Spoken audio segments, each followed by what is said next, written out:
बिस्मिल्लाहिर्रहमानिर्रहीम, अस्सलामुअलैकुम and welcome to the parenting series. पिछले जितने टॉपिक्स मैंने डिस्कस किया आपसे, जो 5 स्टेजेस मैंने डिस्कस किए आपसे, एरिक एरिक्सन जो एक फ़ेमस साइकोलॉजिस्ट गुजरे हैं, और मैंने ज़रूरी समझा कि मैं उनकी रिसर्च आपके सामने रखूं। ऑल दो रिसर्च पे आपको ज़ाहिर है कुछ क्रिटिसिज्म भी मिलेगा। ज़ाहिर है जितनी भी रिसर्चेज हैं, इंसानों की रिसर्चेज हैं, इन पे क्रिटिक भी मौजूद है, इनकी फ़ेवर में भी ओपिनियन मौजूद है, लेकिन मेरी पर्सनल राय ये है कि वो चीज़ें एटलीस्ट हमें पता होनी चाहिए, हमारे लिए यूज़फुल हो सकती हैं वो चीज़ें, पर्टिकुलरली हमारे माशरे के एस्पेक्ट से। तो 5 स्टेजेस मैंने आपसे डिस्कस की एडोलेसेंस तक, यानी 12 से 18 साल की उम्र तक। अब बड़ी इंपॉर्टेंट मैं बात आप सबसे करने जा रहा हूँ कि ये सारी बातें चलें हमें पता लग गई, अब हमने इन्हें इम्प्लीमेंट कैसे करना है। इम्प्लीमेंटेशन की कुछ टिप्स तो मैंने आपको उन्हीं एपिसोड्स में साथ साथ देता गया। मिसाल के तौर पे लास्ट एपिसोड में मैंने आपसे कहा कि बच्चा जब 12 साल से 17-18 साल की उम्र में होता है तो उसको अपनी एक आइडेंटिटी बिल्ड करनी है, एक शख्सियत बिल्ड करनी है कि वो एक अलग आइडेंटिटी है, उसका एक रोल है सोसाइटी में, घर में। अगर वो रोल मिसिंग होगा और वो ये देखेगा कि मेरे पेरेंट्स दूसरे बहन भाइयों को ज़्यादा पूछते हैं, मुझे पूछते ही नहीं है, या वो ये देखेगा कि यहाँ पर तो हर वक्त लड़ाई झगड़ा होता है, यहाँ पर तो रोल ही मेरा कोई नहीं है, यहाँ पर तो एक्टिविटी ही मेरी कोई नहीं है, यहाँ पर तो मेरे ज़िम्मे ही कुछ नहीं है, हर चीज़ तो मुझे सिल्वर स्पून प्लेट में मिल जाती है, वगैरह वगैरह बहुत सी चीज़ें होती हैं कि पेरेंट्स ने कभी मुझसे कुछ कराया ही नहीं है। तो फिर क्या होगा, और ये बात मैं आपको बता दूं कि ये कॉम्प्लेक्स हमारे माशरे में ही पाया जाता है कि अगर हम अमीर हैं तो हमारा बच्चा गार्डनिंग नहीं करेगा, गार्बेज को बाहर नहीं फेंकेगा, हमारा बच्चा झाड़ू नहीं फेरेगा, हमारा बच्चा गाड़ी को साफ़ नहीं करेगा। अंग्रेज़ों में ऐसा कोई कॉम्प्लेक्स नहीं होता। और यहाँ पर देखें, दाद देनी चाहिए, जो चीज़ किसी कौम में अच्छी है उसकी दाद देनी चाहिए, इसमें कोई, मैं नहीं समझता कोई मायूब बात है। तो ये चीज़ देखने में आई है कि वो इस तरह से नहीं सोचते कि अगर उनके पास पैसा है तो उनका बच्चा जो है वो बादशाह बन गया। ये यहाँ पर ही है कि हमारा बच्चा जो है बहुत बड़ा चौधरी है, और हम अपने बच्चे को इतना पैम्पर करते हैं, इतना पैम्पर करते हैं कि जब वो प्रैक्टिकल लाइफ में आके ठोकरें खाता है, जब वो फेलियर्स देखता है, जब वो कॉम्पिटिटिव लाइफ की तरफ जाता है, यूनिवर्सिटी में जाता है, कोई कॉम्पिटिटिव स्कूल में जाता है, इंटरव्यूज़ देता है, फिर उसको पता लगता है कि वो कहाँ पे स्टैंड करता है। फिर उसको पता लगता है कि एक्चुअली वो कहीं पे स्टैंड नहीं करता, कंपटीशन पे पूरा ही नहीं उतरता। इस सोसाइटी में सर्वाइवल ऑफ द फिटेस्ट की ये जो सोसाइटी अनफॉर्चुनेटली हमने बना दी है, cut throat competition, survival of the fittest, ये जो रैट रेस लगी हुई है। इसलिए अपने बच्चों को ज़िम्मेदारियाँ दें। उस ज़िम्मेदारी देने से बच्चे में एक तो आइडेंटिटी की फीलिंग बिल्ड होगी कि मेरी एक आइडेंटिटी है, मेरी एक शख्सियत है। दूसरा, आपके बच्चे को कॉन्फिडेंस मिलेगा। तीसरा, आपका बच्चा जो है वो आपके साथ अटैच होगा, वो कहीं और जाकर अपनी फीलिंग्स एक्सप्रेस नहीं करेगा, वो अपने बाप को दोस्त समझेगा, अपनी माँ को दोस्त समझेगी या समझेगा, वगैरह वगैरह। तो इसलिए बच्चे को अपने साथ अटैच करें। ओके, ये मेरी लास्ट एपिसोड का क्रक्स था। अब मैं बात करने लगा हूँ कि कॉमन पेरेंटिंग मिस्टेक्स। पेरेंट्स जब ज़ाहिर है कि बच्चे की नशोनुमा कर रहे होते हैं तो कुछ पेरेंटिंग स्टाइल्स हैं, साइकोलॉजिस्ट ने, माहिर नफ्सियात ने कुछ पेरेंटिंग स्टाइल्स आइडेंटिफाई की हैं कि पेरेंट्स इन स्टाइल्स के मुताबिक बच्चों की पेरेंटिंग करते हैं। तो 4 मेन स्टाइल्स डिफाइन हुए हैं, वैसे बहुत से हैं लेकिन मेनली ये 4 हैं। Generally these 4 parenting styles have been elaborated by the parenting psychologist. पहला जो पेरेंटिंग स्टाइल है उसका नाम है अथॉरिटेरियन स्टाइल। अथॉरिटेरियन स्टाइल के क्या कैरेक्टरिस्टिक्स हैं, क्या औसाफ हैं, मैं आपके सामने रखता हूँ। नंबर 1, रिजिड, बहुत ज़्यादा सख्त, रिजिड होना, बहुत ज़्यादा सख्ती करना। नंबर 2, प्यूनिटिव से मुराद है कि ओवर डिसिप्लिन रखना चाइल्ड को, चाइल्ड से वो चीज़ें एक्सपेक्ट करना जो हम 30 साल के बंदे से एक्सपेक्ट करते हैं। Okay. Number 3, strict standards. For example, इतने स्ट्रिक्ट स्टैंडर्ड कि आप अपने बच्चे को धमकियां लगा रहे हैं, बजाय कि उसके सामने कोई कॉन्सिक्वेंस रखने के भी तरीके हैं ना। एक है कि धमकी वाली टोन, एक है कि थोड़ी सी अथॉरिटेटिव टोन, यानी आपका बच्चा आपको असर्टिव माने कि वाकई अगर ये कह रहे हैं तो ये कर देंगे। लेकिन वो धमकी लगा के आपने एहसास नहीं दिलाना अपने एक्शंस के थ्रू। अब हम क्या करते हैं, हम कहते हैं बच्चे को कि अगर तूने अपने कमरे की सफाई ना की तो मैं तुझे एक दिन के लिए यहाँ पर नहीं भेजूंगा, या मैं तेरा आईपैड ले लूँगा, या मैं तुम्हारा सेल फ़ोन तुमसे छीन लूँगा, वगैरह वगैरह व्हाट्सएवर, या मैं तुम्हें ग्राउंड कर दूँगा, बंद कर दूँगा एक दिन के लिए, कहीं नहीं जा पाओगे तुम। अब ये है authoritarian style, rigid style, punitive style. इसके किस तरह का टाइप ऑफ बिहेवियर बच्चे का डेवलप होगा अगर उसका पेरेंट अथॉरिटेरियन है ज़रूरत से ज़्यादा? बच्चा अनसोशेबल होगा, बच्चा एंटी सोशल होगा, बच्चा लोगों से ज़्यादा सोशलाइज नहीं करेगा, बच्चा अनफ्रेंडली होगा, बच्चा इतना एमिकेबल नहीं होगा, बच्चा यानी अनफ्रेंडली होगा। उससे मुराद ये है कि वो दोस्तियां करते हुए घबराएगा, या बच्चा जो है वो थोड़ा सा रूड बनेगा। ओके, बच्चा हर वक्त उसका मूड ऑफ होगा, एमिकेबल नहीं होगा, यानी कि इतना ज़्यादा दोस्ताना रवैया बच्चे का नहीं होगा बाकियों से। एंड नंबर 3, विड्रॉन, कि वो विड्रॉ करेगा सिचुएशन से, एस्केपिस्ट बन जाएगा, लैक ऑफ कॉन्फिडेंस होगा उसमें। जब भी उस पर कोई प्रेशर सिचुएशन आएगी तो वो उस पर एक बहुत बड़ा बोझ होगा, एस्केपिज़म की तरफ चला जाएगा। क्या वजह है कि जो अथॉरिटेरियन पेरेंट्स होते हैं उनके बच्चे पहली तो बात उनसे झूठ बोलते हैं, वो उनसे शेयर ही कुछ नहीं करते। मैं आपको एक रियल पेरेंट की बात बताता हूँ। उन्होंने मुझे कहा कि मेरा बच्चा एम्पोरियम जा रहा था, एम्पोरियम मॉल, और माशाल्लाह बहुत नेक इंसान है और वो अपने बच्चों की बहुत देखभाल करते हैं। उन्होंने कहा वो ओ लेवल का स्टूडेंट है, ज़ाहिर है उसकी नीड है बाहर फिरना, अब मैं उसे घर में तो नहीं दबा सकता। मैंने उसको कहा कि बेटे मूवी नहीं देखनी जाके, उनके स्टैंडर्ड्स हैं अपने, उन्होंने अपने एक स्टैंडर्ड बनाए हुए घर के कि मूवी नहीं चलेगी, ये उनका स्टैंडर्ड है, ठीक है। ज़रूरी नहीं कि ये चीज़ ही हर एक को करनी चाहिए। मैं ये समझता हूँ कि कुछ मूवीज़, एनिमेटेड मूवीज़, डॉक्यूमेंट्रीज़ अच्छी भी होती हैं, लेकिन खैर ये उनका स्टैंडर्ड है। उन्होंने कहा कि आपने मूवी कोई नहीं देखनी। अब बच्चे ने कहा ठीक है मैं नहीं देखता। जब बच्चा वहाँ से होकर आया 2-3 घंटे बाद, उन्होंने जब पिक किया, दोस्तों के साथ गया हुआ था, वो कहकर ये गया था कि हम खाना वगैरह खाने जा रहे हैं। जब वो आया तो बच्चे ने आकर उनसे कहा कि अब्बू आपने मना किया था मूवी नहीं देखनी, लेकिन वो फ्रेंड्स ने इंसिस्ट किया तो मैंने मूवी देख ली। अब वो कहते हैं कि यहाँ पर मेरा रवैया क्या था, मैं चुप हुआ। मैंने कहा अच्छा बेटा कौन सी मूवी देखी है?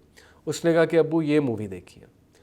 उन्होंने कहा अच्छा चलो ठीक है बेटा, अभी आपने देख ली, थैंक यू, आपने मेरे साथ सच बोला, लेकिन देखो मूवीज़ में ये मसले होते हैं, मेरे ये कंसर्न है, आप भी अपने दोस्तों को समझाओ, टाइम ज़ाया होता है, ये वो जो भी उन्होंने उसको प्यार से समझाना था समझाया।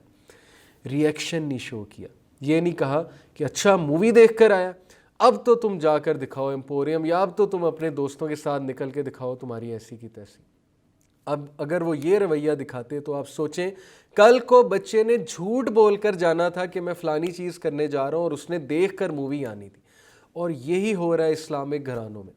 इतना स्नब किया जाता है बच्चे को, इतना ज़्यादा डराया जाता है चीज़ों से बच्चे को इतना दबाया जाता है कि वो झूठ बोलने पर मजबूर हो जाता है, क्योंकि उसके शौक़ तो हैं। मैंने आपको बताया कि वो अपने पीयर्स को ऑब्ज़र्व कर रहा होता है, वो लोगों के साथ कंपैरिजन कर रहा होता है, बजाय कि उसकी एक पर्सनैलिटी में कॉन्फिडेंस लाने के हम जो है उसे शर्म फील कराते हैं, ज़रूरत से ज़्यादा गिल्ट फील कराते हैं। तो ये जो अथॉरिटेरियन स्टाइल है, ये एक्चुअली किस तरह के बच्चे फिर पर्सनैलिटी डेवलप करते हैं, वो विड्रॉ करते हैं, एस्केपिस्ट बनते हैं, झूठे बनते हैं, अनफ्रेंडली होते हैं, अनसोशेबल होते हैं, कॉन्फिडेंस लैक कर रहे होते हैं, वगैरह वगैरह। नंबर 2 पेरेंटिंग स्टाइल है परमिसिव। परमिसिव से मुराद है कि ज़रूरत से ज़्यादा नरम, लैक्स होना, इनकंसिस्टेंट होना, अनडिमांडिंग होना। मिसाल के तौर पे आप बच्चे को बड़े प्यार से कहें कि बेटा अपना कमरा क्लीन कर लो, लेकिन चलो नहीं करोगे तो भी कोई बात नहीं, बट कर लो तो अच्छा है। अब ये किस तरह का स्टाइल है कि बच्चा आपको एक तो सीरियस नहीं लेगा, वो कहेगा कि एक तरफ ये कह रहे हैं कि बेटा रूम क्लीन कर लो और दूसरी तरफ ये भी कह रहे हैं कि चलो कर लो तो कोई बात नहीं, मेड कर देगी। थोड़ा सा असर्टिव होना पड़ता है। या आप एक टीचर होने के नाते बच्चे को कहें, स्टूडेंट को कहें कि बेटा कल ये असाइनमेंट आपने करके लानी है, और कल को ना करके लाए तो आप कहें अच्छा नहीं की, चलो कोई बात नहीं, चलो कल कर लेना। अब वो कल को भी ना करके लाए, आप कहें अच्छा चलो कोई नहीं 2 दिन और ले लो। ये कौन सा स्टाइल है? लैक्स है, इनकॉन्सिस्टेंट है, अनडिमांडिंग है, परमिसिव स्टाइल है पेरेंटिंग का। ये भी बहुत नुकसानदेह होता है कि जब पेरेंट इतना ज़रूरत से ज़्यादा नरम हो गया, किसी चीज़ पे एक्शन ही नहीं ले रहा, ना ही उसकी टोन में असर्टिवनेस है, ओके, जान है उसकी टोन में, तो ऐसे बच्चे इमेच्योर बनते हैं, मूडी बनते हैं। जिनके पेरेंट्स ऐसे होते हैं डिपेंडेंट बनते हैं, लो सेल्फ कंट्रोल होता है, वो कभी भी सेल्फ कंट्रोल नहीं कर सकेंगे, वो हर सिचुएशन में जाकर फेल हो जाएंगे, अपनी डिज़ायर्स को कंट्रोल नहीं कर सकेंगे। नंबर 2, वो आप पे ओवर डिपेंडेंट हो जाएंगे, वो हर चीज़ से करने से पहले आपकी तरफ देख रहे होंगे, आप पे डिपेंडेंट हो जाएंगे कि अम्मी मुझे ये ला कर दें, अब्बू मुझे ये ला कर दें। यही वजह है कि लोग 30-30 साल के हो जाते हैं लेकिन फिर भी अपने माँ बाप की तरफ देख रहे होते हैं कि ये हमें ये चीज़ ला कर देंगे, ये हमारे लिए ये करेंगे। यानी इतना ज़्यादा डिपेंडेंट कर दिया आपने बच्चे को। क्यों? क्योंकि आपने उसको बहुत ज़्यादा परमिसिवनेस दिखाई है उस एज में, जिस एज में थोड़ा सा असर्टिव होना बनता था। बहुत मूडी हो जाएगा बच्चा, उसे कोई चीज़ नहीं मिलेगी वो आपे से बाहर हो जाएगा, क्योंकि हर चीज़ तो आप देते रहें, आप इतना ज़्यादा उसको जो है एंटरटेन करते रहें, इमेच्योर होगा, मेच्योरिटी नहीं होगी, सिचुएशन नहीं समझ सकेगा, शादियां नहीं निभा सकेगा, कैसे फैमिली को चला पाएगा। ये वजह है डिवोर्सेस की बहुत बड़ी, कि ऐसे घराने जहाँ बहुत पैम्पर किया जाता है बच्चों को, वो फिर कल को चैलेंजिंग सिचुएशंस और रिलेशनशिप्स नहीं निभा पाते। तो ये मिस्टेक है, हर चीज़ बच्चे को दे देना और किसी किस्म का कंट्रोल या नो नहीं करना। Okay. Number 3, authoritative, and that is the best style according to psychologist. Authoritative parents जो होते हैं वो फर्म होते हैं, they set limits and goals, they use reasoning, encourage independence. वो रीज़न करते हैं बच्चों के साथ, वो अपने टीनेजर्स को स्नब नहीं करते, रीज़न करते हैं, उनकी बात सुनते हैं, उनका पर्सपेक्टिव बिल्ड करते हैं, उनके साथ रीजनिंग करते हैं, बहस करते हैं। जब वो गुस्से हो तब चुप कर जाते हैं, जब वो नॉर्मल हो फिर रीजनिंग करते हैं, रीजनिंग करके उनमें सेंस डालते हैं। ओके, ये बेस्ट पेरेंटिंग स्टाइल है। हम लोग रीजनिंग पसंद नहीं करते, हम बच्चों को कहते हैं चलो अपने कमरे में जाओ, जाकर बैठो, तुम्हारी उम्र ही क्या है। जब हमने ये कह दिया बच्चे को तुम्हारी उम्र ही क्या है और अभी तुम बच्चे हो, तो फिर वो बड़ा होकर दिखाएगा, फिर वो सिगरेट भी पीकर दिखाएगा, फिर वो ड्रग्स भी करके दिखाएगा, फिर वो आपको हर गलत हरकत करके दिखाएगा, जस्ट टू शो यू कि तुम मुझे बच्चा कहते थे और देखो मैं बड़ा हो गया। तो ये मत कहें बच्चे को कि तुम्हारी उम्र ही क्या है, जाओ वहाँ जाकर बैठो, तुम अभी बच्चे हो। उसके साथ रीजनिंग करें, उसको एंटरटेन करें, put some sense into your child. Okay, बहसो मुबाहिसा अच्छे अंदाज में उससे करें, राइट, गुस्से मत हो, उसको इंडिपेंडेंस इनकरेज करें उसमें कि ठीक है। मिसाल के तौर पे आपका बच्चा कहता है कि अबू मैंने दोस्त के घर जाना है, अब दोस्त का घर 4-5 घर छोड़ के है या दूसरी गली में है, आप यहाँ पर भी उसे गाड़ी में छोड़ के आते हैं, मोटरसाइकिल पे छोड़ के आते हैं कि नहीं मैं ही छोड़ के आऊँगा। तो ये बच्चे में क्या फीलिंग पैदा करे कि मुझ पर ट्रस्ट ही नहीं करते। भाई इतना ट्रस्ट तो कर लेंगे, वो 3-4 घर छोड़ के जो घर है वहाँ पैदल जा सकता है, साइकिल चला के जा सकता है। तो ये इंडिपेंडेंस उसमें बिल्ड करती है। गोल्स को सेट करें, लिमिट्स को सेट करें, फर्म हो जाए। मिसाल के तौर पे आप अपने बच्चे को इस टोन में बात करें कि बेटा अपने कमरे को साफ़ करो और जब तुम साफ़ कर लोगे तो फिर मैं तुम्हें रेस्टोरेंट में लेकर जाऊंगा। अब बच्चे को एक रिवॉर्ड की नीयत, रिवॉर्ड का भी लालच मिल गया कि अच्छा मैं कमरा साफ़ करूंगा तो मुझे रिवॉर्ड मिलेगा, और उससे इनडायरेक्टली, धमकी के साथ नहीं, इनडायरेक्टली ये मैसेज भी चला गया कि अगर मैं नहीं करूंगा तो मुझे रिवॉर्ड नहीं मिलेगा। तो इस तरह उसमें एक सेंस ऑफ रिस्पॉन्सिबिलिटी पैदा होती है। ये एक सेंटेंस पे गौर करें कि बेटा तुम अपना कमरा साफ़ करो, जब तुम कर लोगे तो हम रेस्टोरेंट चलेंगे, यानी जब तुम कर लोगे, आपने कंडीशन रख दी तो मैं तुम्हें रिवॉर्ड दूंगा। तो that is the best style, बजाय के धमकाने के और डांटने के। और लास्ट जो स्टाइल है वो देन अगेन बहुत ही एक पुअर पेरेंटिंग स्टाइल है, that is uninvolved, who don't actually care, who are emotionally detached, जो अपने बच्चों की इमोशनल फीलिंग्स को समझते नहीं है और बस वो मुंह फेर लेते हैं या इग्नोर कर देते हैं बच्चों को। और मेजॉरिटी फादर्स पाकिस्तान के इस कैटेगरी में लाए करते हैं, they are uninvolved, they are always involve in business and jobs. और बच्चा जब कोई बात करे, कोई शिकायत लेके आए, कोई ख्वाहिश लेकर आए, कोई अपनी बात सुनाना चाहे, तो वो हाँ करके बच्चे की बात टाल देते हैं। एंड दे थिंक कि बच्चे के सामने मुस्कुराना या हंसना ये कोई गुनाह की बात है, और हर वक्त मेरी आईब्रोज रेज होनी चाहिए, मेरे माथे पे बल पड़े होने चाहिए। और बच्चे के साथ खेलना तो वैसे ही गुनाह है इस उम्र में, क्योंकि फादर का एक रोब होना चाहिए। तो वो समझते हैं कि रोब डाल के बच्चे को मैं कंट्रोल करूँगा, फादर का एक रोब होना चाहिए। तो सॉरी टू से ये स्टाइल आज की सदी में नहीं चलने वाला। किसी दौर में चल जाएगा, लेकिन आज की सदी में uninvolved parenting and such a parenting जो नेग्लिजेंट है, जो अनइन्वॉल्व है, इमोशनली डिटैच्ड है, या वो अपना रोल सिर्फ इस हद तक समझे कि मेरा रोल बस पैसे देना है, खाना पीना फराहम करना है और इसके अलावा मेरी कोई ज़िम्मेदारी नहीं है। मेजॉरिटी फादर्स इसमें लाई करते हैं, मैं आपको बता रहा हूँ पाकिस्तान के।